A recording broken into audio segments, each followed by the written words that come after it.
చూడండి, కృష్ణా నది ఉప్పొంగుతున్నది. ఈరోజు సెప్టెంబర్ 2వ తారీఖున వైఎస్ఆర్ వర్ధంతి.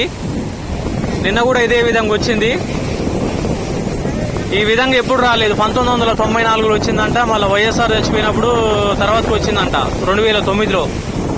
మళ్ళీ 99లో వచ్చిందంట. ఇంత పెద్దగా రాలేదంట. చూడండి, జస్ట్ ఒక 5 అడుగుల గ్యాప్ మాత్రమే ఉంది. రైలు వంతెనకు కింద వాటర్కి 5 అడుగుల గ్యాప్ మాత్రమే ఉన్నది. చూడండి, రిటైనింగ్ వాల్ అని కట్టిర్రు. ఇక్కడ మన ఇక్కడ కాలనీ ఉంటది, కృష్ణలంక అని ఉంటది. అది మునిగిపోకుండా రిటైనింగ్ వాల్ అనేది కట్టిర్రు. ఆ వాల్ కట్టడం వల్ల మొత్తం కృష్ణలంక మునగకుండా సేఫ్ గా ఉన్నది. అయినా సరే కొన్ని ప్రాంతాలు మునిగాయంట. చూడండి, ఓ పడవ కూడా పట్టుకొచ్చింది ఇక్కడ ఇప్పుడే.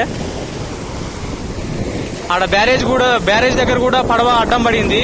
3 గేట్లు ఆఫ్ లో ఉన్నాయి.